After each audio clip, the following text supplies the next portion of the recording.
Oh, meus irmãos, que alegria nós estarmos na casa do Senhor mais uma vez, nesse dia tão lindo, como diz o João, né? Bom dia, o João Felipe. Que alegria estarmos na casa do Senhor para comungarmos da mesma fé, da mesma esperança, do mesmo amor.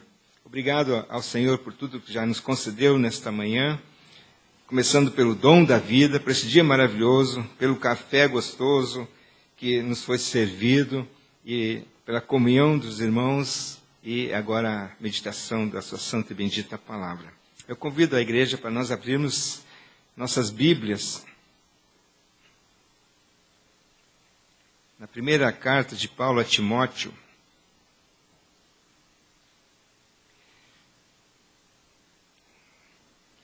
no capítulo 2,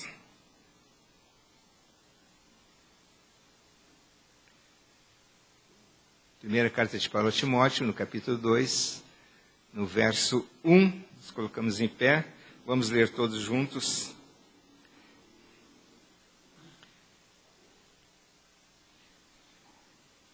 Diz o apóstolo Paulo a seu filho na fé, Timóteo: antes de tudo, pois, exorto que se use a prática de súplicas, orações, intercessões, ações de graças em favor de todos os homens. Vamos ler novamente. Antes de tudo, pois, exorto a que se use a prática de súplicas, orações, intercessões, ações de graças em favor de todos os homens. Obrigado, Pai. Pois na simples leitura da Tua Palavra, já sentimos a unção do Senhor sobre as nossas vidas.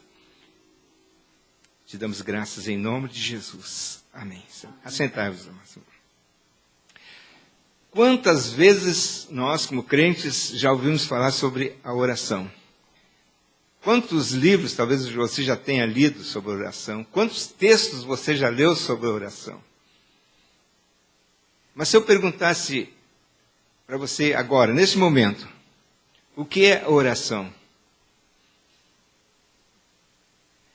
Se eu perguntasse como se deve orar, será que existe um curso para nós aprendermos a falar com Deus? Logicamente, irmãos, orar, como muitos já diriam, é falar com Deus. Mas não com aquela preocupação que muitas vezes nós temos de ser um expert na oração para falar com Deus. Mas, como o seu filho que recém começa a falar, fala com você. Com aquela expressão de carinho assim, tão simples. Esses dias eu abracei o João Felipe, o meu netinho, e disse: o vovô vem aqui só para dizer que eu te amo. Ele me abraçou e disse assim: eu também te amo, vovô. Isso desmonta, gente. E Deus é o nosso Pai. O Senhor Jesus nos ensinou a orar o Pai Nosso. É a oração dos filhos, Pai, e dos irmãos, nosso. E Ele quer que nós oremos com essa simplicidade de coração, com a sinceridade de coração. Então, meus irmãos, nessa viagem que eu fiz a João Molevade, eu sabia que no momento lá iam pedir para eu falar sobre a oração. Alguma coisa estava me dizendo. E realmente tivemos uma reunião de oração, e no dia anterior o pastor havia me dito que eu iria, então, levar a mensagem. E numa reunião de oração, nada melhor do que falar sobre oração. Então, naquela noite, eu comecei a fazer um esboço de algumas coisas que eu lembrava e das minhas experiências com oração. Como eu disse, naquele momento, se eu fosse contar minhas experiências sobre oração e respostas de oração, nós levaremos um bom tempo, né? Então, o tempo não nos permite contá-las todas. Mas algumas coisas, algumas experiências eu coloquei no papel. Eu queria comungar com a igreja neste momento.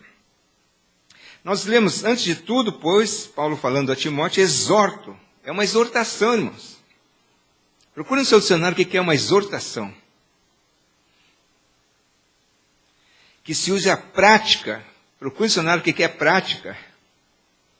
De súplicas. Procure no seu dicionário o que é súplica. orações, intercessões, ações de graças em favor de todos os homens. Não só pelo seu pastor, pelo seu chefe, por todos os homens que estão imbuídos de autoridade. Logicamente, aqui estão incluídas as mulheres, como a presidente Dilma. Então, é uma exortação que Paulo está nos fazendo.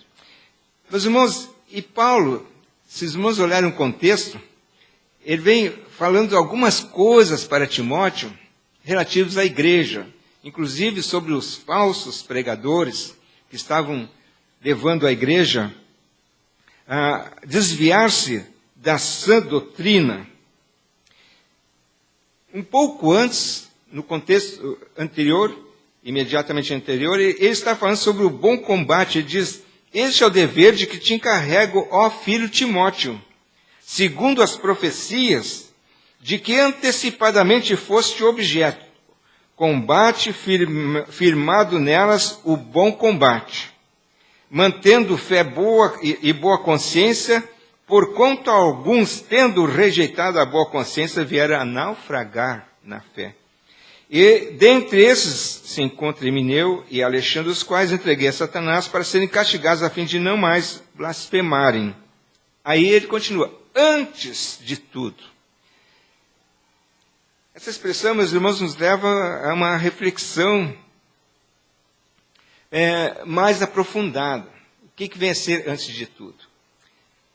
Uma das coisas que eu aprendi na conferência sobre missões em 1996, em Serra Negra, São Paulo, no momento em que o reverendo Ronaldo Lidório fez a sua primeira palestra, ele disse: irmãos, não se fala em missão falando sobre missão, fala-se sobre missão falando sobre santificação. E, logicamente, a santificação começa com a oração, uma entrega total ao serviço do Senhor, uma entrega total de arrependimento, de confissão de pecados. Então, meus irmãos, por que estou falando isso? Parece que não tem nada a ver, mas pense bem. Isso quer dizer justamente o que está dizendo aqui o texto sagrado, que antes de qualquer propósito nosso, nós devemos começar com a oração, com a santificação das nossas vidas. Não se implanta uma igreja falando sobre implantação de igreja, implanta uma igreja falando sobre edificação, santificação, oração. Não se resolve problemas da igreja falando sobre os problemas da igreja. Mas a igreja orando, santificando-se, clamando a Deus pela sua misericórdia, pela sua inspiração na resolução dos problemas. E assim poderíamos falar sobre tudo. Não se faz uma prova simplesmente estudando para a prova.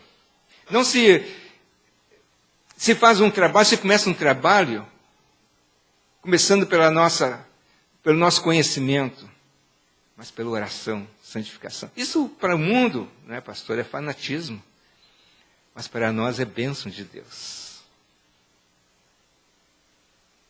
Antes de tudo, Paulo diz, antes de você entrar no bom combate. O que é esse bom combate, irmãos? Essa guerra espiritual que nós temos diariamente. Mas antes de nós entrarmos nela, Efésios 6 nos fala da armadura de Deus, o próprio Paulo falando.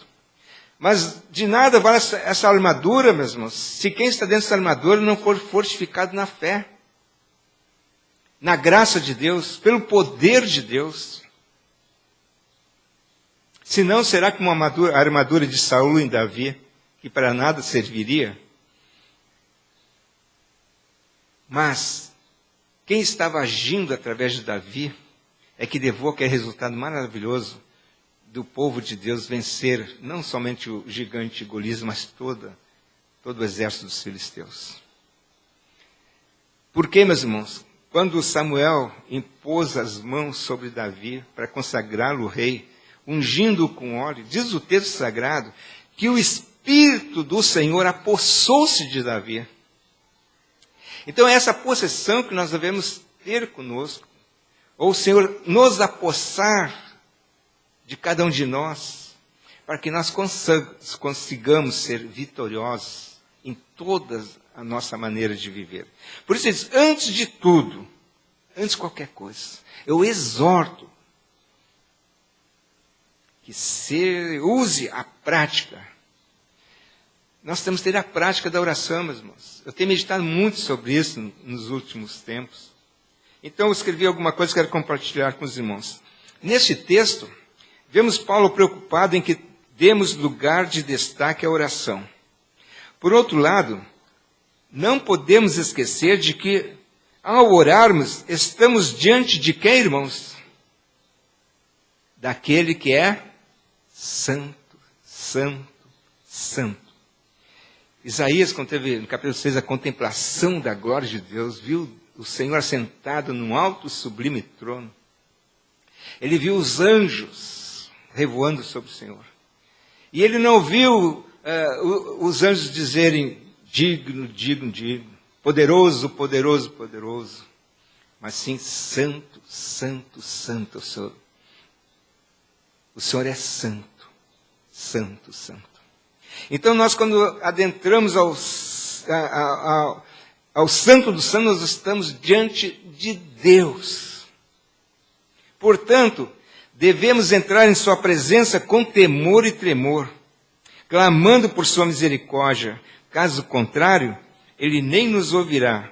Pois, como diz o ex-cego curado por Senhor em João 9,31, sabemos que Deus não atende a pecadores. Entendemos, pois, que não devemos ousar chegar próximo sequer ao trono da graça, sem antes clamarmos pelo sangue de Jesus, conforme nos diz o autor de Hebreus. Tendo, irmãos, intrepidez para entrar no Santo dos Santos, pelo sangue de Jesus, pelo novo e vivo caminho que ele nos consagrou pelo véu, isto é, pela sua carne, e tendo grande sacerdote sobre a casa de Deus, aproximemo-nos com sincero coração, em plena certeza de fé, tendo o coração purificado de má consciência e lavado o corpo com água pura. Guardemos firme a confissão da esperança sem vacilar, pois quem fez a promessa é fiel. Hebreus 10, 19 a 23. Não esqueçamos de que não vamos falar com uma pessoa qualquer, vamos falar com o próprio Deus. No decorrer de nossa vida cristã, temos sido ensinados que não aprendemos sobre oração fazendo grandes discursos a respeito, mas sim orando. O próprio Senhor Jesus nos deu o exemplo ao atender ao pedido de um de seus discípulos quando lhe rogou, Senhor, ensina-nos a orar, Lucas 11:1, ao que Jesus prontamente lhes ensinou a orar, orando o Pai Nosso. Jesus não fez longos discursos sobre oração, ele ensinou a orar, orando. Que maravilha! No Catecismo Maior, um de nossos símbolos de fé, em sua pergunta de número 1, aprendemos qual é o fim supremo e principal do homem. Diz, amar a Deus sobre todas as coisas e desfrutar das suas delícias para sempre, conforme está em Romanos 11, 36, 1 Coríntios 10, 31, Salmo 73, versos 24 a 26, João 17, 22 a 24. Deus é um Pai amoroso e se regozija por ser amado pelos seus filhos. Portanto, ao nos dirigirmos a Ele, primeiramente devemos adorá-lo, enaltecê-lo e expressar nossa gratidão e nosso amor para com Ele. Somente depois disso é que devemos fazer nossas preces ao Criador. Irmãos, eu aprendi isso, por isso que quero comungar com os irmãos. Faz tempo que eu aprendi isso. Normalmente, nossas orações já vão de imediato aos pedidos a Deus, ao clamor para nós mesmos. É como se nós adentrássemos na casa dos nossos pais, sem darmos a mínima atenção a eles, e logo fôssemos na geladeira comer alguma coisa, e já pedir dinheiro, e pedir aquilo que nós necessitamos. O pai e a mãe pensaram assim, mas há tanto tempo o nosso filho, nossa filha não vem aqui, e entra dessa maneira. Os pais gostam de ouvir, como meu netinho diz, vovô, eu também te amo. Pai, eu te amo. Mãe, eu te amo. Deus não é diferente, irmãos. Muitas vezes nós começamos nossas orações já fazendo nossos pedidos. Deus quer ser amado, Deus quer ser adorado. Adentramos com alegria a presença de Deus, enaltecendo o Senhor, glorificando o seu nome, dizendo o quanto nós reconhecemos que Ele é santo, santo, santo, digno de toda a honra, toda a glória, todo louvor. E humildemente nos curvamos aos seus pés.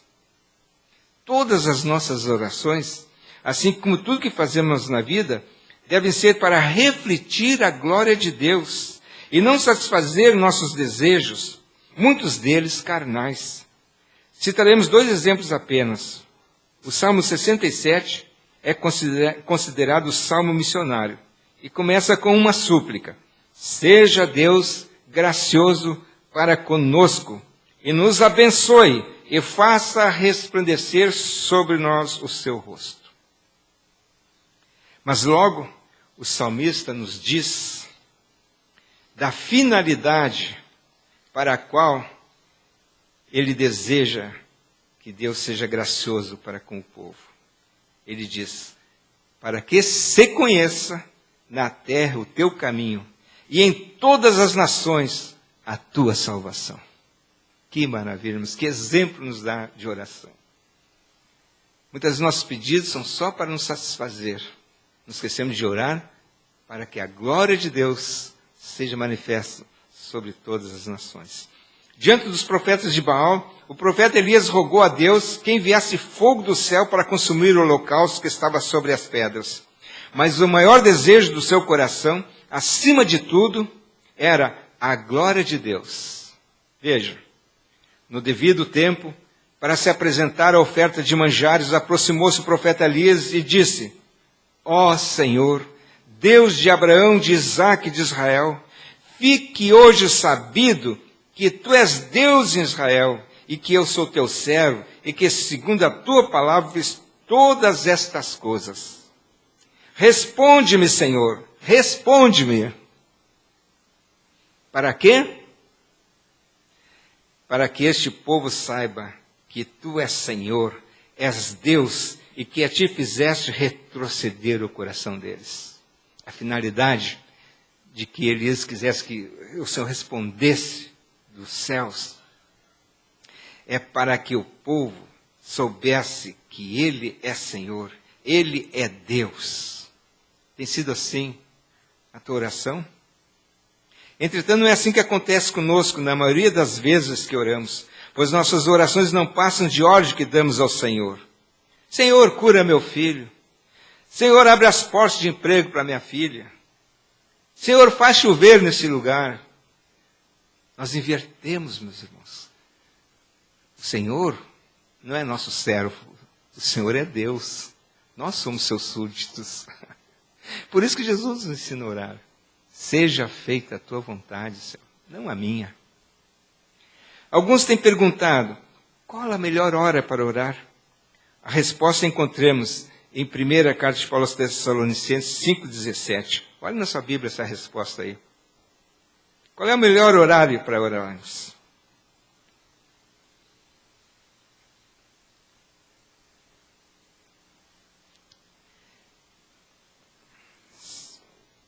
Primeiro Tessalonicenses 5,17. O que diz?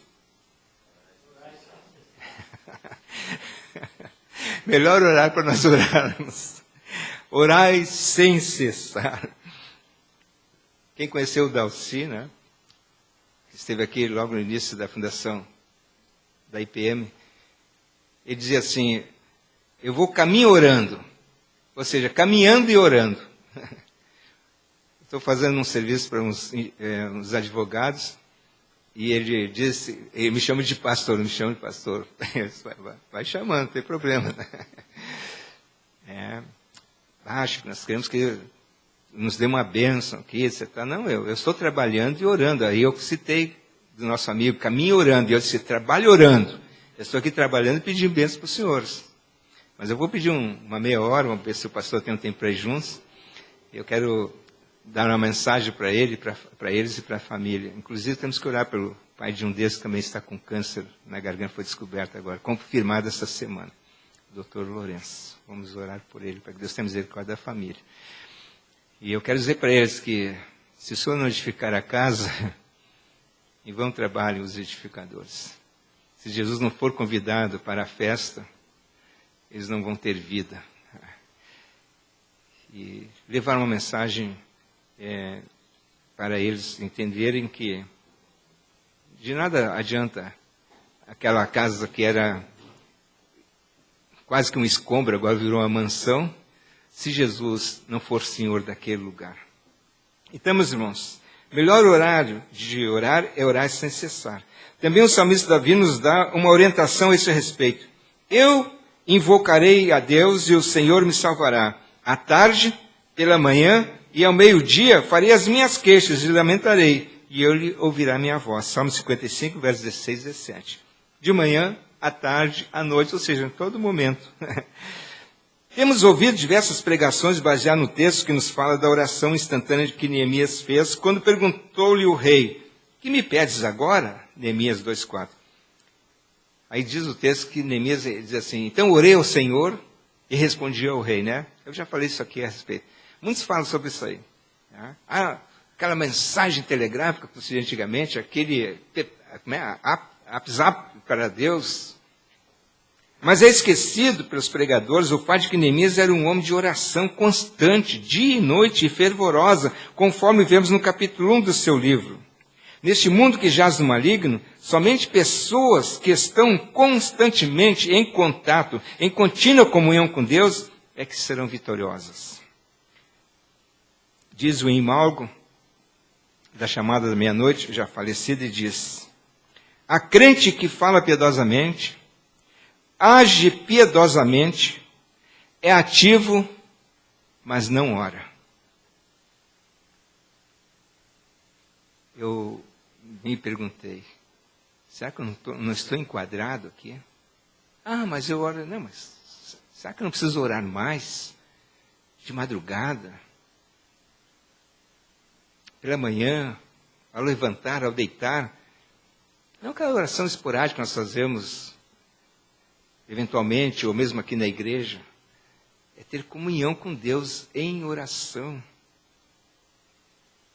A crente que fala piedosamente, age piedosamente, é ativo, mas não ora.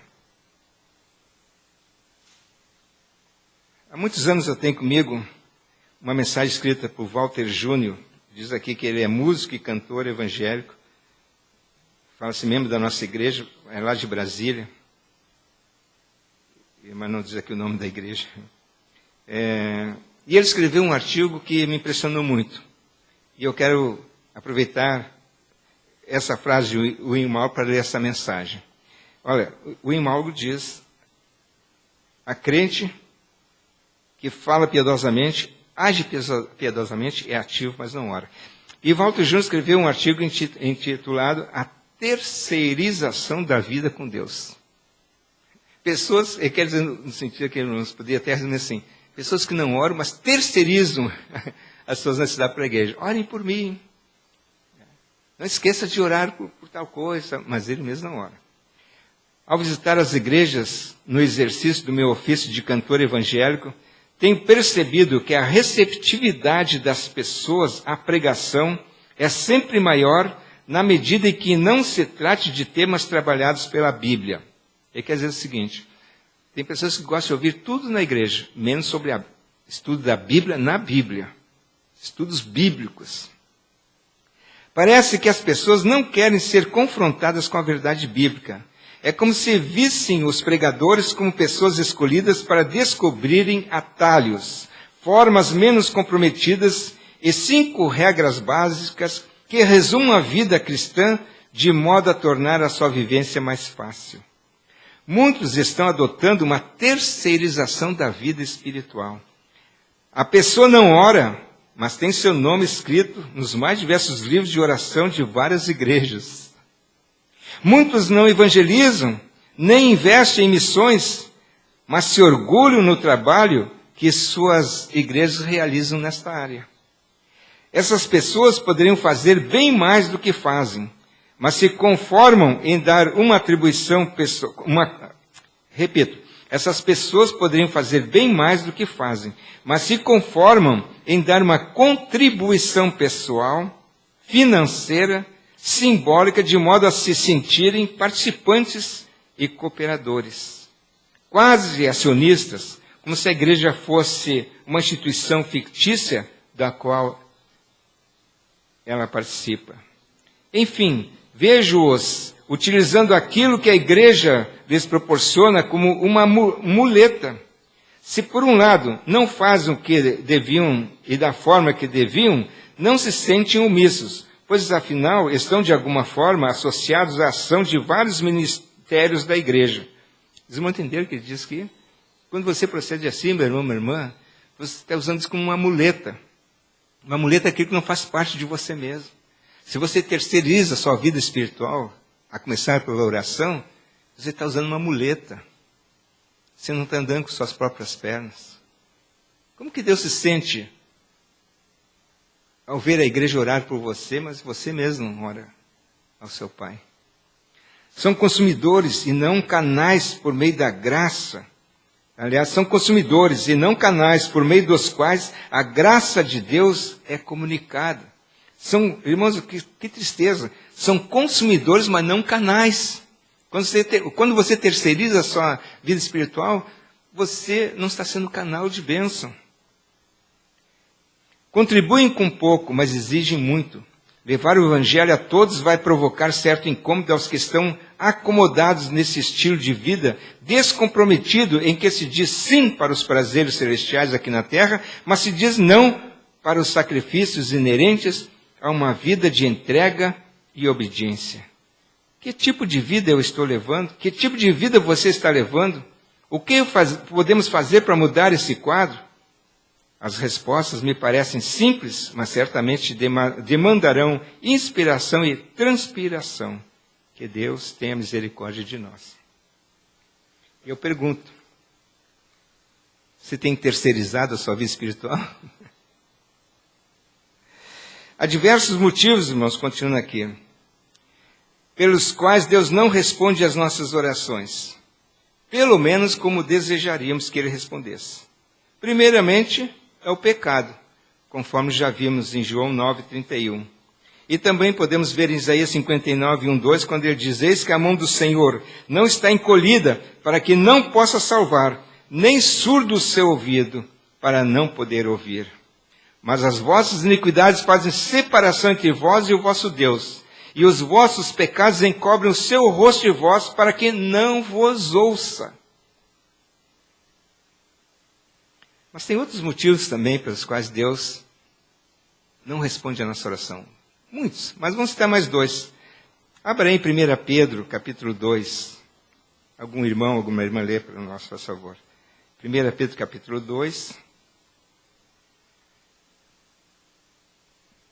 1 Pedro, capítulo 2, versos 6 e 7.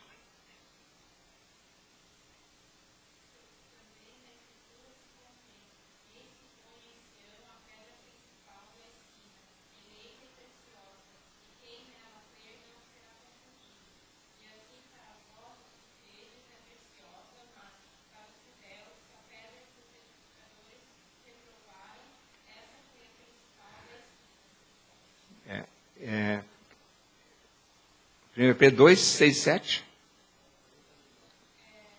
Então, vê se não é a segunda, que fala sobre... como é que é? Pois isso está na Escritura, eis que põe em Sião uma pedra angular, eleita e preciosa, e nela crer não será de modo algum envergonhado. Para vós outros, portanto, que creis, é a preciosidade, mas para os descrentes, a pedra que os construtores rejeitaram, essa veio a ser a principal pedra angular. Mas não é esse texto que eu queria ler. É aquele que fala para que não sejam interrompidas as vossas orações. Pedro está falando sobre a relação entre marido e mulher. Qual...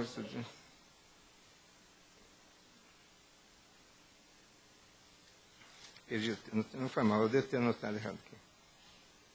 Aqui, ó, é capítulo 3. Isso, é capítulo 3, desculpa. Capítulo 3, versos 6 e 7. Me perdoem. Como fazia Sara que obedeceu a Abraão, chamando-lhe Senhor, da qual vós vos tornastes filhas, praticando bem, não temendo perturbação alguma. Maridos, vós igualmente vivei a vida comum do lar, com discernimento e tendo consideração para com vossa mulher, como parte mais frágil. Tratai-a com dignidade, pois sois juntamente herdeiros da mesma graça da vida, para que não se interrompam as vossas orações. Muitas vezes nossas orações são interrompidas ou não são atendidas, por quê? Olha os maridos aí, sobrou para nós. Que nós não tratamos nossas esposas com dignidade. Conforme diz o texto, que é a nossa própria carne. Muitas pessoas não se atentam para isso. As orações são interrompidas. Não sou eu que estou dizendo, irmãos, é o texto sagrado. Tratai-a com dignidade, porque sois juntamente herdeiros da mesma graça de vida. Por que tratá-lo com dignidade? A finalidade está aqui, ó, para que não se interrompa as vossas orações. Resumindo, em Provérbios 28, 9, diz que aquele que não dá ouvido à lei, no caso nós podemos dizer a Bíblia Sagrada como um todo, até a sua oração é abominável. Então tem pessoas até que são pessoas de oração, mas não gostam de estudar a palavra de Deus, não têm comunhão com a palavra de Deus, não têm entendimento da palavra de Deus, nem se interessam. Eu tive a felicidade de visitar uma igreja agora, conforme os irmãos sabem. Na escola bíblica dominical não tinha menos de 120 pessoas, irmãos. Eu nunca tinha pregado numa escola dominical assim, levado um ensino. Acho que até meio espantado. Porque a maioria dos membros não frequenta a escola bíblica dominical em outras igrejas. Não tem prazer, um domingo lindo. Irmãos, não estou tirando pedra de ninguém. Se quiser achar que eu estou tirando pedra, o problema é seu. Estou falando em nome do Senhor Jesus.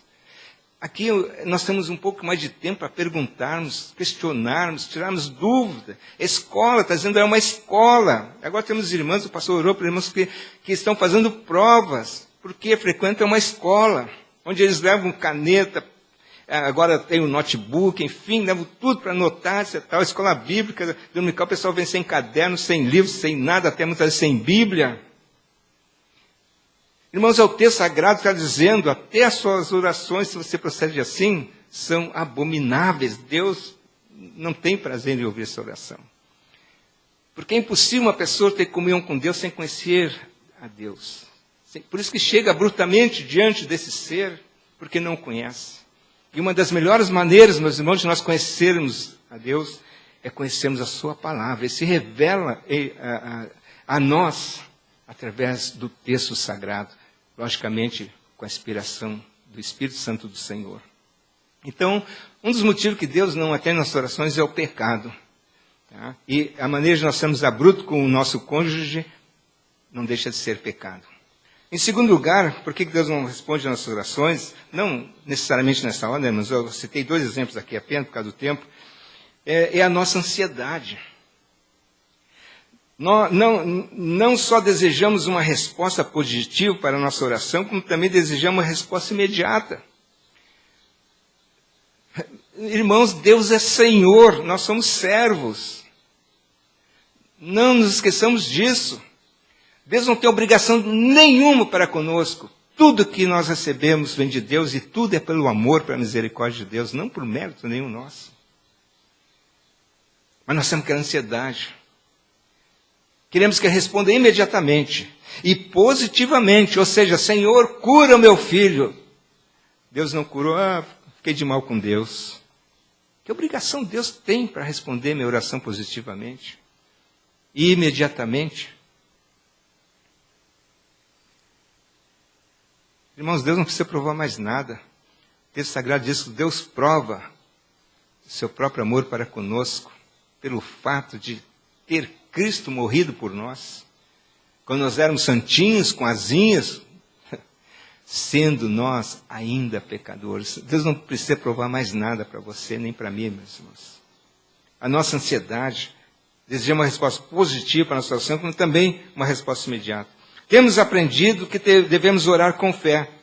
Mas você já conscientizou o que vem a ser isso? Você já se conscientizou o que vem a ser orar com fé? Para entendermos bem o que é orar com fé, podemos parafrasear a parábola da semente contada por Jesus. Diz o Senhor: o reino de Deus é assim, como se um homem lançasse a semente à terra, depois dormisse e se levantasse de noite e de dia, e a semente germinasse e crescesse, não sabendo como. A terra por si mesma frutifica, primeiro a erva, depois a espiga e por fim o grão cheio da espiga. Marcos capítulo 4, versos 26 a 28. Parece não ter nada a ver, mas explico. Diz a parábola: o reino do Senhor é assim. O semeador lançou a semente, o que mais pode ele fazer além de preparar a terra, adubar a terra e lançar a semente? Ele pode ficar ali bombeando vida? Não. Ele tem que esperar o tempo próprio. Então ele vai dormir tranquilamente, porque ele sabe. Né? O agricultor sabe o tempo, a lua, etc. Tudo tem esses mistérios da natureza que nós desconhecemos, mas eles entendem. A época propícia para plantar tal tipo de grão, né? E depois ele vai descansar. Assim deve ser a nossa oração. É falar com Deus e descansar nele. E descansar nele, seja feita a sua vontade.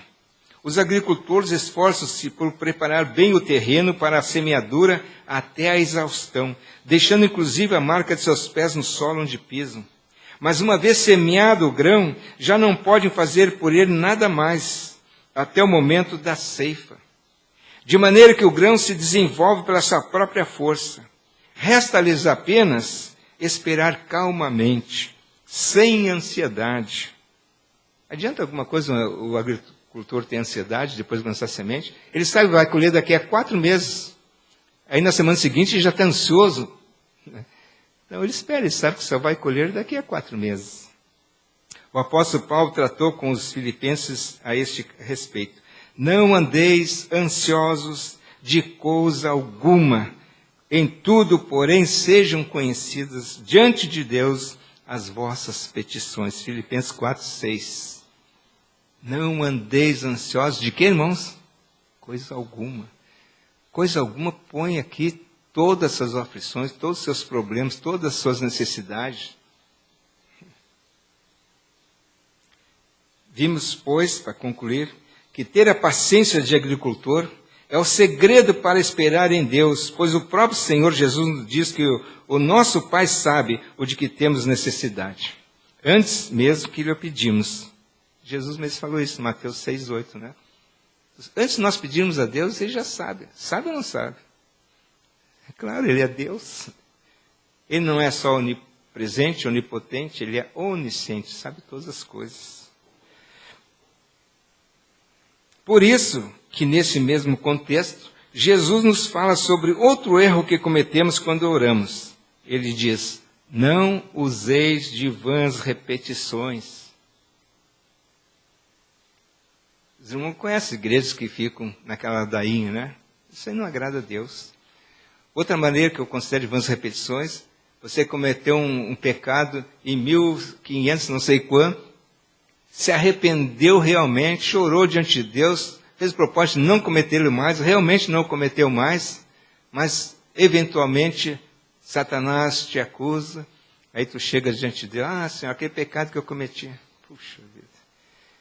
Diz o texto sagrado no Antigo Testamento, né? Lançarei os vossos pecados no fundo do mar e deles não me lembrarei. Mas como disse alguém, né? Nós é que vamos lá pescar. Né? Vãs repetições, irmãos. Não usei de vãs repetições. Pois Deus não é surdo e tampouco tem esclerose mental para que não possa entender. Isto, diz ele, é próprio dos gentios, porque presumem que pelo seu muito falar serão ouvidos. Portanto, antes de adentrarmos ao trono da graça, precisamos ter coração contrito, pureza de alma e fé, para depositarmos nossa oração em suas mãos e esperar tranquilos, quais crianças que vivem totalmente na dependência dos seus pais. Então vimos que ao adentrarmos ao Santo Santo, ao Santo dos Santos, nós estamos diante ninguém mais, ninguém menos do que o próprio Deus. Chegamos a Ele com temor e tremor. Chegamos glorificando o seu nome, dizendo o quanto o amamos, o quanto o adoramos, o quanto somos gratos pelo sacrifício do seu Filho na cruz do Calvário, pelas muitas bênçãos recebidas. Diz o texto sagrado que Ele trabalha para nós enquanto nós dormimos, irmãos. O Senhor conhece todas as nossas necessidades. E antes de adentrarmos ao trono da graça, façamos um exame de uma reflexão, uma autorreflexão, e peçamos primeiramente que o sangue de Jesus Cristo nos purifique de todos os nossos pecados. Não nos esqueçamos que não devemos terceirizar a nossa vida espiritual. Nós já pedimos oração se nós mesmos não oramos. Não esqueçamos que para termos comunhão com Deus, temos que conhecê-lo. E a melhor maneira de conhecê-lo, que está tão claro diante de nós, qualquer criança, até o João Felipe traz sua Bíblia para a igreja, é conhecer a revelação da sua pessoa através da sua palavra. Espero que nós tenhamos aprendido um pouco mais hoje sobre oração. São minhas experiências. Em outra oportunidade, eu recomendo este livro, A Psiquiatria de Deus, escrito por Charles Allen, que aqui ele fala sobre 3 coisas principais da nossa vida, e uma delas é sobre a oração. Eu nunca vi uma explicação tão nítida quando ele fala sobre a oração do Pai Nosso, por exemplo. É um livro realmente edificante.